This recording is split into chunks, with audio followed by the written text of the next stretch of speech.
Tonight, we begin a journey, not to a place you can find on a map, not to a time you can touch, but into a dream, a place between memory and sleep. And in this dream, you wake as someone else. Take a slow breath now, in and out. Feel the weight of your blankets where you rest. With each breath, imagine the edges of the present blurring, fading away. The clock, the room, the world around you, gently receding as you step into another time. It is January 1945. You open your eyes to a world made of breath and frost. Night has thinned into a gray-blue dawn, and the ground beneath your shoulders is stiff as hammered iron. Snow lies in a fine powder across your blanket, as if the sky has tried to tuck you in and missed the mark. Your fingers curl against the chill and then uncurl, slow, deliberate, as if they're wakened from a dream. You listen. The forest is quiet in that way winter understands. Pine boughs holding their breath, ice grains whispering across bark, the faraway rumble of something heavy that might be thunder, might be wheels, might be memory. You take a slow breath that clouds in the air and passes away like a thought, and you notice, with a small surprising gratitude, that you are here, you are alive, you are wrapped in wool that smells like smoke and metal and days that began before dawn and ended after dark. Your helmet waits beside your shoulder like a patient brother. The sky is the color of steel, and it holds no promises, and none are needed. When you sit up, your body complains and then accepts. Joints loosen, muscles unfold. The ground yields as much as it can, which isn't much, but enough to let you stand. All around you, small shapes move in shallow pits, scraped from the frozen earth. Men rousing, coughing quietly, tugging on gloves that never quite dry. Someone mutters a prayer that is really a greeting to the morning. Someone laughs at nothing. Someone shakes snow from a blanket and says the day's first word, coffee. The word warms you from the inside out before any cup is in your hand. You follow the thin ribbon of a path to where a pot sits on a blackened stove. The liquid is the color of bark and courage. Steam rises, and you lift the cup with both hands, careful, savoring heat through tin. Your first sip is not about taste. It's about what heat does when it meets the cold inside your chest. It finds a center and glows there. It reminds you that you still carry a small fire of your own. You drink again, slower, and let your breath mirror the steam. Out and then gone. Someone says, "Scouts saw movement near the village." Someone else shrugs.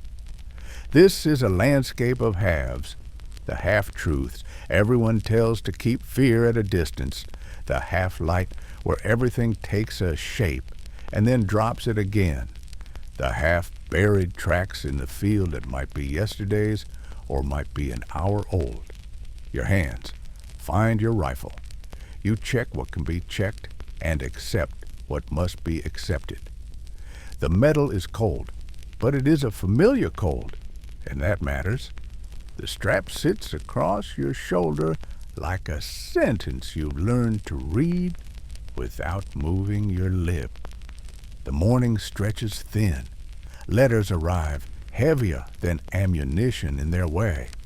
You hold one to your chest before you open it, because warmth travels better through paper than through wool. The words are ordinary and perfect. The kitchen clock is slow again. The dog still sleeps under the stove, snow piled against the porch steps. The neighbor finally fixed his fence, a line about waiting, a line about hope that never needs to prove itself. You fold the letter small and place it where you keep the best things. Inside your jacket, above your heart, where it can burn all day without smoke. A young replacement asks if the quiet will last. You tell him the truth that fits a morning like this. Quiet is a shape that changes. He nods, and you see nerves in the way he ties his boot, fingers fumbling knots that would be easy in summer. You show him a trick for lacing without pinching, and he smiles a little, grateful for something simple. He asks about the cold, and you say the same thing every veteran says. Protect your feet and your hands. Keep your socks dry if you can. When you can't, pretend they are, and keep moving. He laughs at that in the careful way a person laughs when he hopes laughter will help.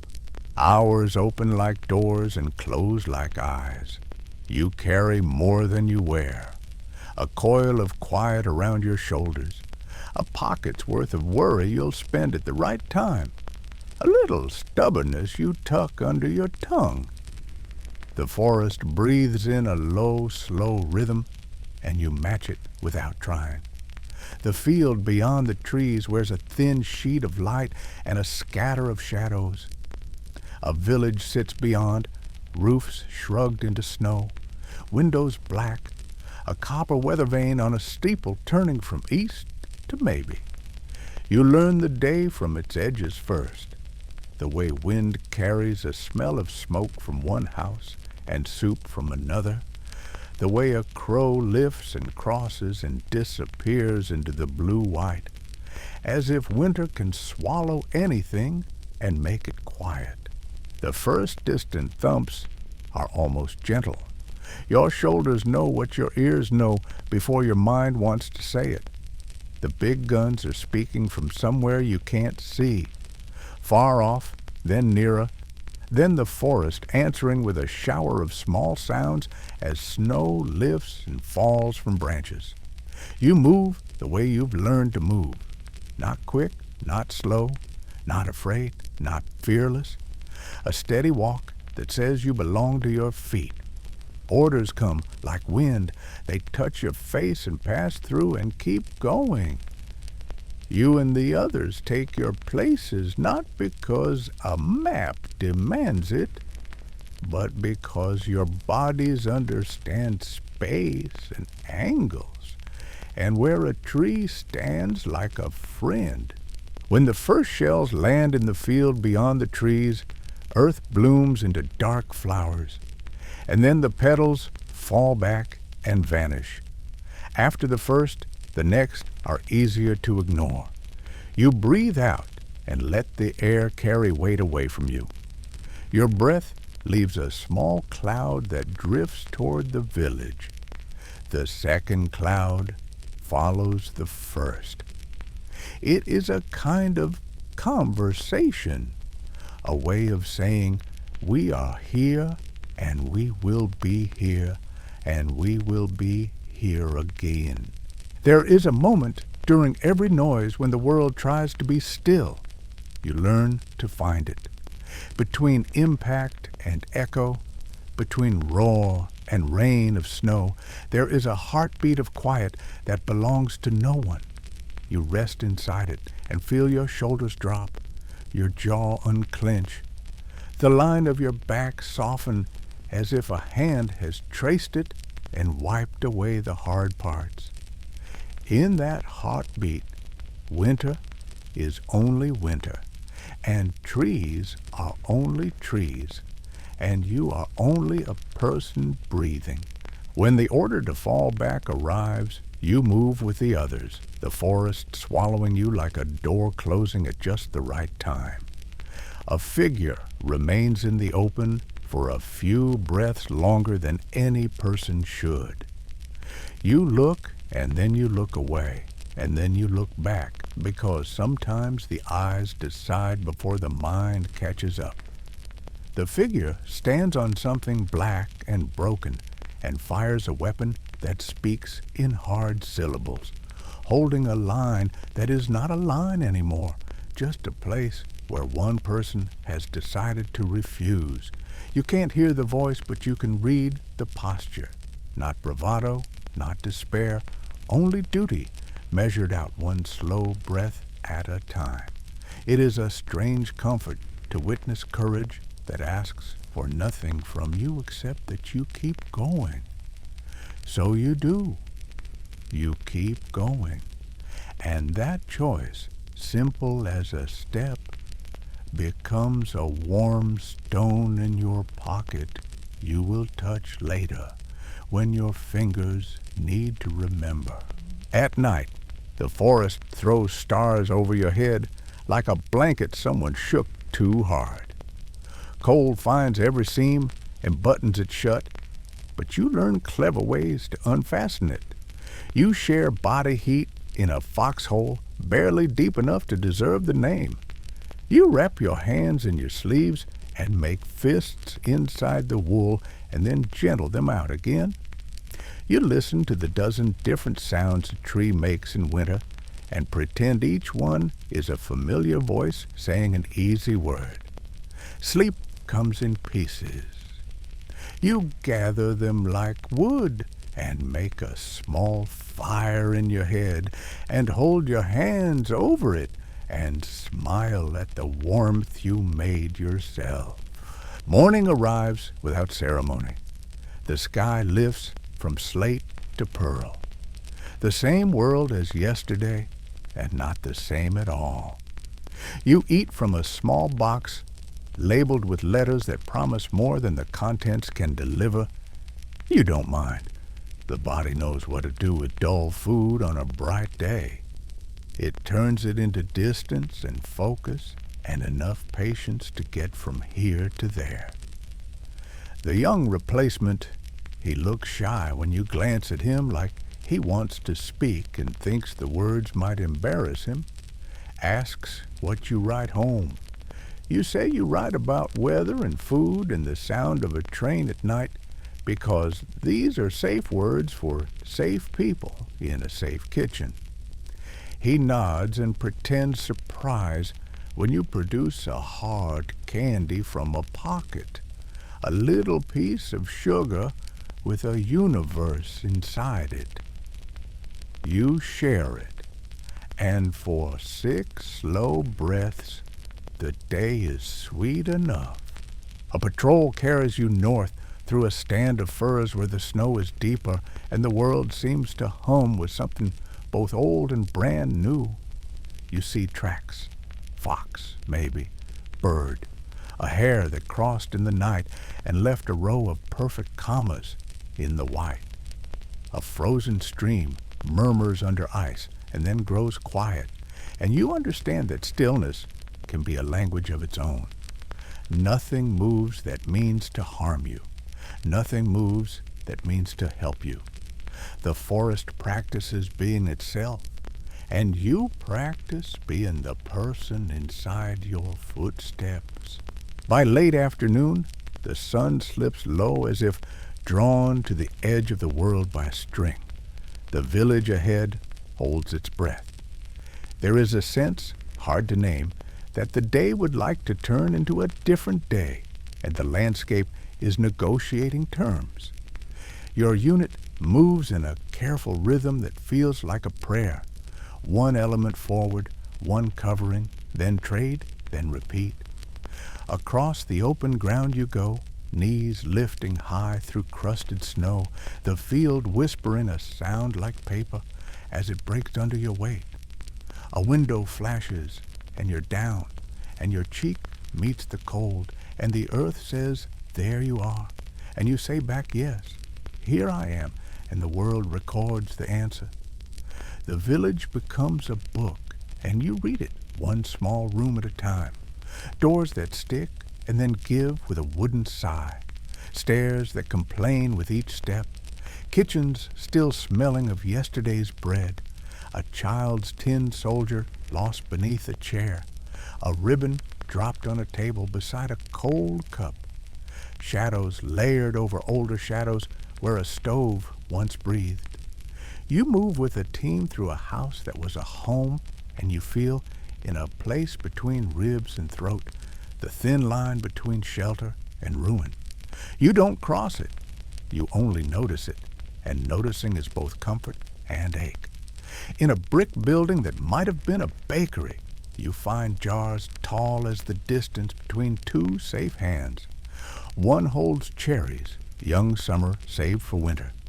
The lid resists, then relents, and the scent rises like a story.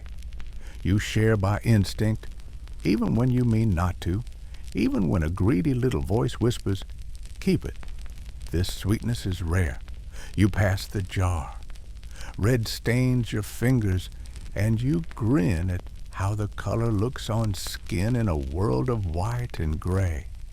There is laughter that belongs to no one and everyone, and for 12 beats of your heart, the war has no mouth. A church keeps its cool breath inside stone walls and colored glass. The door hangs crooked, but still remembers how to be a door. You step in, and the quiet reaches you the way a hand reaches a shoulder. Empty pews wear a dust of snow near the broken panes. Candles stand like questions with no one to ask them. The space feels taller than the sky outside. You take off your helmet without thinking and hold it against your chest with both hands, because that's what this kind of room asks for, even now. Especially now. You cross yourself or you don't, but either way you bow your head and you allow your breath to slow to the cadence of stone, in and out and in again. Winter becoming a kind of music. Night nests on the rooftops like a flock of dark birds. You dig where the ground will let you and invent a foxhole where it won't, arranging broken wall and hard snow into something that can be mistaken for a shelter by a kind imagination. You share a blanket with a shy replacement who is now simply the young man beside you. He asks about fear. You say the secret thing no one writes down. Fear can be taught to heal. It won't fetch, and it won't roll over, but it will sit when you call it by its right name. The young man nods, eyes stinging from cold and something else, and says he might try teaching it tomorrow. Snow begins again, large flakes tumbling like pages torn from a silent book. You watch them drift and settle and vanish into themselves. You let your shoulders soften. You unclench your hands. You feel your face relax the way a knotted rope relaxes when the weight is lifted. Your breath lengthens, and you imagine the minutes lengthening with it. Somewhere far behind you, a train might be passing, and you decide the distant hum is that and not anything else, because trains mean travel and return and time measured by a whistle and a station clock, not by whatever you do to count the day here. There is a briefer world that lives inside every night, a world between the last whispered sentence and the first startled crack of dawn. You wander through it, half awake, stepping from memory to memory like flat stones in a river. Someone's porch in late summer, a dog exhaling in its sleep, bread rising under a towel, a broom leaning against a door, a blue cup with a chip that makes it yours. You carry these pictures like matches you don't need to strike. They give off their own small heat. Before sunrise, the quiet grows heavier, which is how you know it isn't going to last. The forest isn't holding its breath now. It is being held by silence that has weight and direction. You draw yours in slowly and let it go slowly, and then the night breaks open. The first mortar sounds like a hand closing and then opening suddenly. Snow leaps up and then falls apart. You flatten, feeling earth like an old friend who has always known your name. There is noise you can't parse and light too quick to remember, and then, very gradually, a shape of order returns. Your rifle finds your shoulder not because you move it, but because the two of you have learned to find each other when hands shake and eyes water and the world tilts a degree to one side. Figures appear ghost pale against the darker trees. The snow has given them a costume, and they wear it well. You breathe and squeeze, and the weapon speaks. You breathe again, and in a space between the old noise and the new quiet, you realize your jaw is unclenched. You never meant to clench it. Your body forgives you. Beside you, the young man has become someone with a single task and the calm to match it. Time folds in half, and then half again, and slips into a pocket you'll never open. Everything narrows to what you can see, what you can hold, who you can touch. A hand lands on your shoulder. The voice attached to the hand says something that means, hold here, you do. That is the entire world for a while. Afterward, the air smells like cold iron and pine sap. The silence that returns is not the same silence that left. It bears marks you can't see, but you can feel them in your shoulders when they finally drop, in the way your breath goes all the way down and comes all the way up. Medics move with grace that only looks hurried from far away. You help where help fits, and then stand aside when help has a better shape than your hands can make. The young man beside you looks at his palms as if they might hold a message. He says he is tired. You say that's good. Tired is honest. Tired means the body did what the day asked. You offer him water that is no longer ice and tastes faintly of the tablets dropped into it hours ago. It is perfect. A column of trucks arrives with the late morning, green paint dulled by road and weather, faces inside as new as apples and just as bright. Supplies change hands, and chocolate becomes a currency greater than gold. You unwrap a bar and break it in two. You eat your half slowly, teeth aching with sweet, tongue surprised to be reminded of holidays. You save the other half for someone you haven't met yet. The future loves this kind of gift. Orders carry you out of the village and back into the fields. The day has learned to be blue again. Wind skims low, rearranging snow into delicate dunes no one will see from any window today. Ahead, a farmhouse squats at a crossroads and pretends to be empty. The world's oldest trick. You watch as the first team approaches and you feel the wrongness before it shows itself. The windows give themselves away the moment they open their mouths. You drop, and the field accepts your weight without judgment. Teams move, and the day writes a harsher sentence than the ones it has preferred so far. Smoke muses on a roofline. Stone holds its breath and then exhales dust. Somewhere in the flurry, white cloth appears. A small rectangle against a dark window, a choice any person can understand in any language. You watch 4 men climb out with their hands raised, and you feel the day relax by a notch you didn't know was tight. The road leads you farther from the place where the morning began and nearer to the line that is not a line, but a river with history held in its current. The countryside unrolls like a careful map. You pass a hedgerow and find half under snow a boot with a story that has ended. You kneel, touch the tag, read a name you didn't know until this minute and now will never forget. You draw a breath that feels too big for your chest and then another that fits better, and you tug a scarf gently over a face and you look up and say a sentence with no words, because sometimes that is the only way to speak.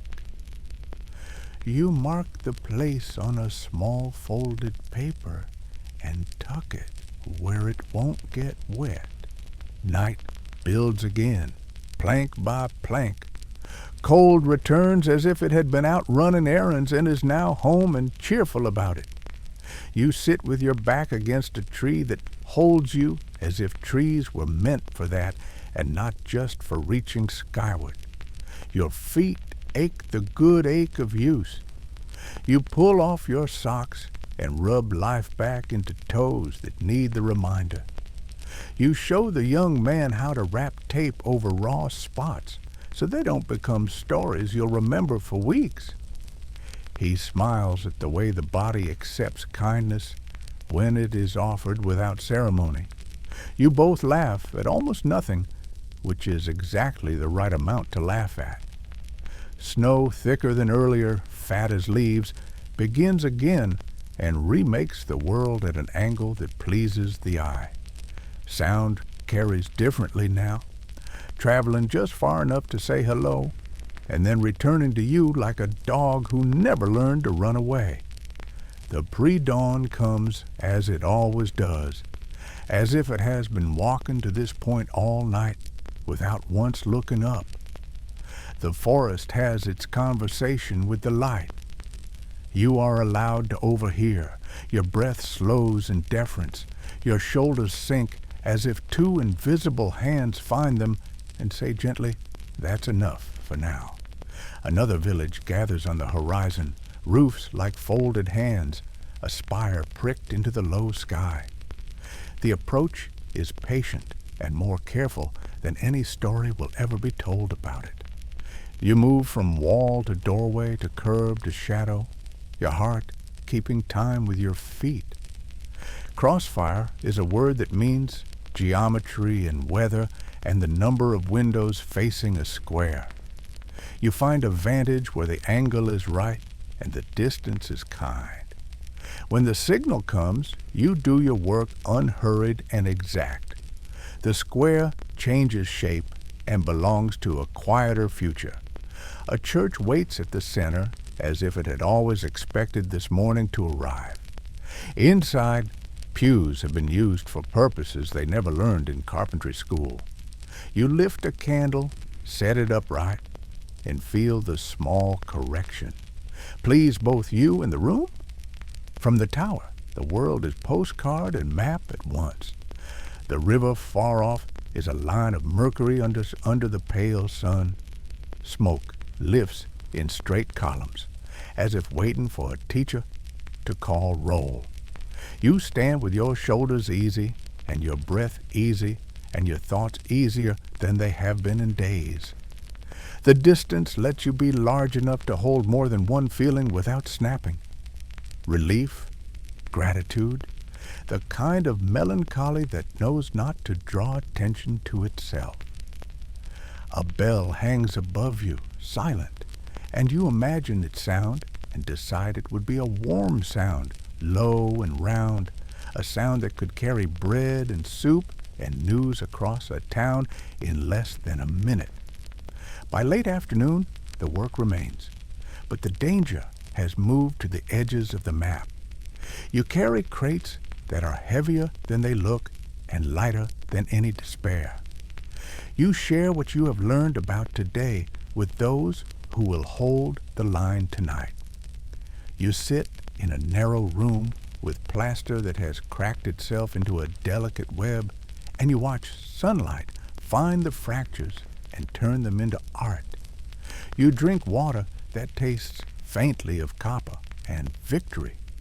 You eat the last of something you saved because you want the taste to be the punctuation that ends a long sentence.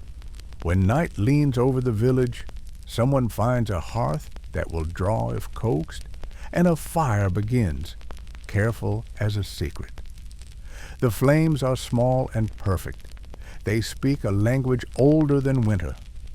You sit close enough to feel heat on your shins and cool on your back, and note how the body loves two truths at once. The young man cleans his weapon the way a person polishes a story, with tenderness, attending to the parts that matter, knowing it will be needed again, but wanting it to rest polished and whole.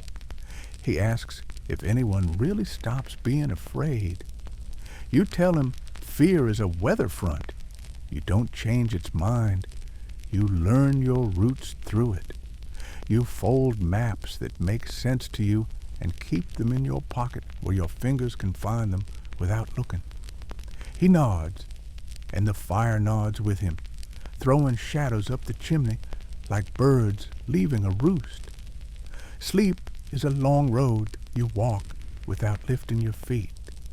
You begin it by noticing your breath, because breath is the one door in a city where every other door is locked. The inhale arrives like a tide and quietly reaches its edge. The exhale recedes like the same tide, making enough room for stars to look down. You follow one breath with another, as if laying stones across a shallow stream.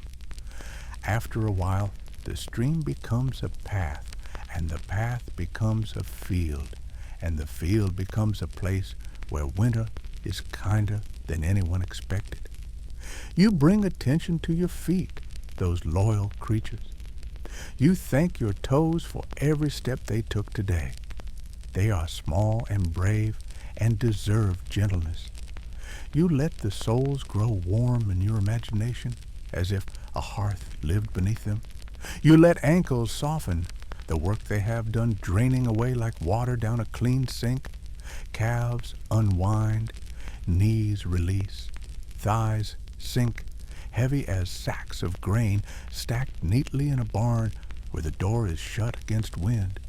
Your hips settle, two stones finding their place in a riverbed. Your lower back eases.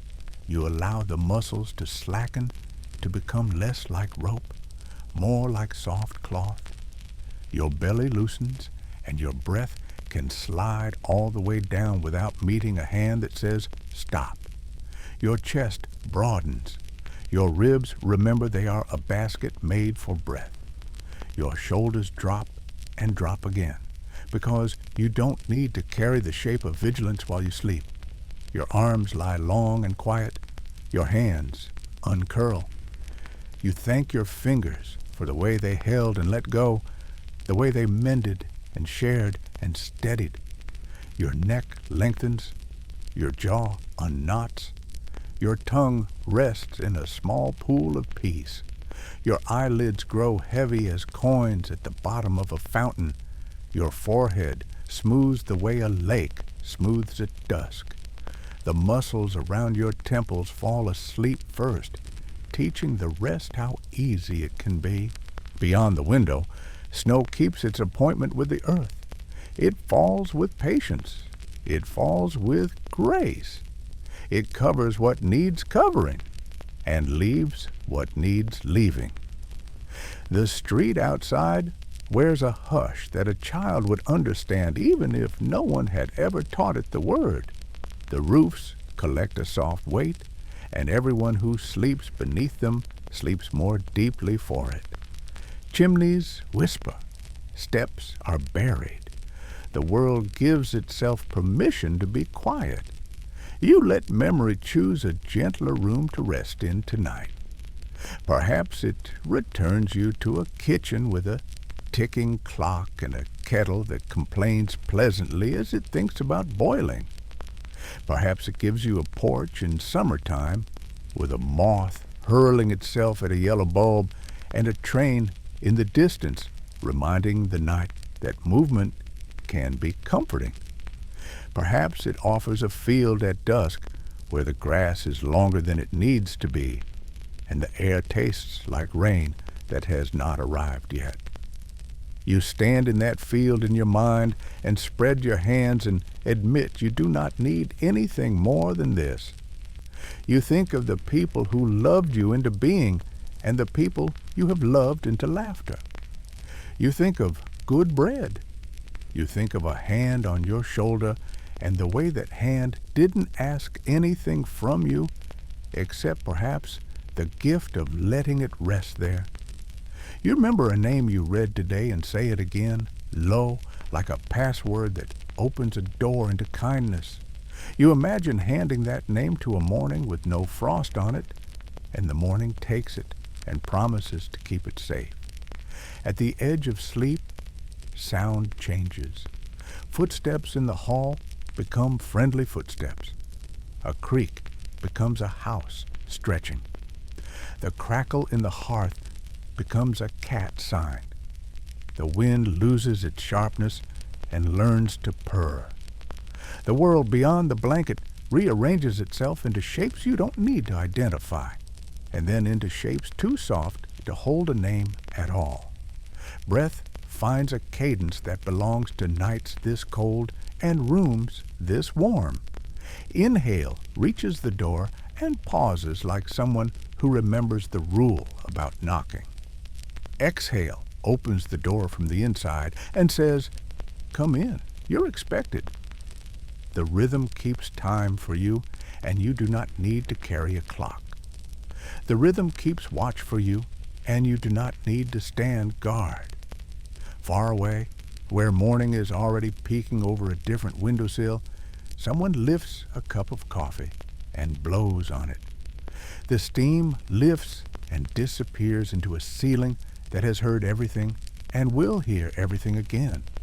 Closer, where your hands rest, warmth pools as if someone poured it from a small brass kettle. Your fingers are heavier than they were a minute ago. Your palms remember work and then forget it, and the forgetting is a blessing that doesn't need a name. The young man who shared your blanket breathes in a pattern almost but not quite like yours. The not quite is comforting. It means two lives are here, keeping each other company across a small piece of floor. You hear a soft half snore begin and then be embarrassed into silence. You smile without moving your face. You let your eyes rest behind closed lids on the image of a quiet street in a small town where a newspaper lands on a porch with a private sound and no one needs to read it right away because the day will wait.